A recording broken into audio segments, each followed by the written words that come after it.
Hi, my name is Arwen Carlin, and I have been vegan for 5 years. So before I was vegan, I was actually raised vegetarian. My mom is a vegetarian, so she raised me vegetarian. And then I thought that I wasn't harming any animals by being vegetarian, but when I made a Facebook account, I learned that even in the dairy and egg industries, animals are being harmed. So like in the dairy industry, the dairy calves are being taken away from their mothers.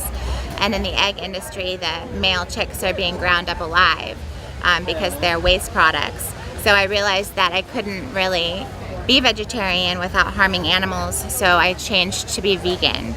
And then after being vegan for probably a year and a half, I found out about an organization called Direct Action Everywhere, and through them I learned that it's not enough just to not participate in violence. We actually have to stand up against violence and tell people that it's not okay what's happening to animals. So I got involved in a lot of activism for animals. So now I go to protests every chance I get. I go to Anonymous for the Voiceless, Cubes of Truth, and I do just talking to people, outreach, that type of thing. And I think all activism is really important. The more we speak out for animals, the closer we get to a world where all animals are safe, happy, and free. Now, tonight you were in court recently, you said? Oh yeah, so I went to a protest in Tar Heel, North Carolina, and there were about 300 people there. And the cops were really aggressive from the beginning. 12 of us got arrested that day.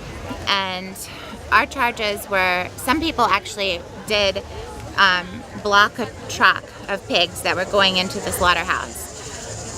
So they got some charges of impeding traffic.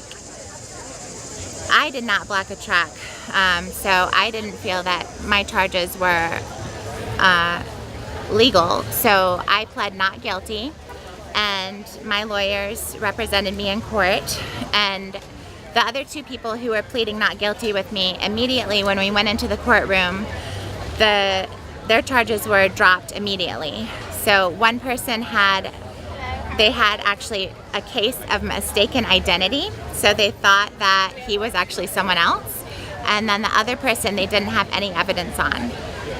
So their charges were dropped, and then we went through a whole trial for me, and they called witnesses. The police officer who arrested me got on the stand and blatantly lied about what I had done.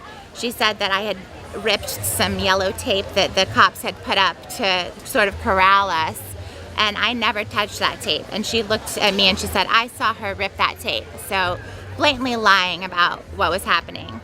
During the witnesses that they were calling up, they called Smithfield's head of security up to the stand, and he didn't really know where Smithfield's property began and the state property ended. And my lawyer asked him a question. He asked, how much do you make in a year? And the guy sort of had to kind of pause, and he was like, well, I get bonuses, and he was like, well, I guess I make about $120,000 a year.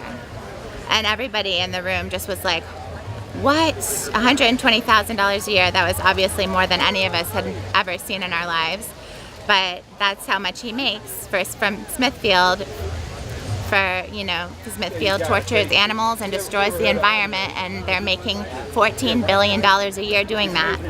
So that's the kind of money that their employees are seeing, but it's just a lot of money. After that, the judge sort of just said, well, we don't have any evidence to convict her of this crime, so charges are dismissed. And that was that. So, yay! Yeah. So what were you there for originally? We were there for a protest called Rise Up, Shut It Down, and a lot of people had come in from out of town for this one protest. Yeah. And then is that a Direct Action Everywhere? That was not organized by Direct Action Everywhere, but a lot of Direct Action Everywhere members went to the protest. Yeah. Yeah. Thanks for everything you're doing. You're awesome. Thank you.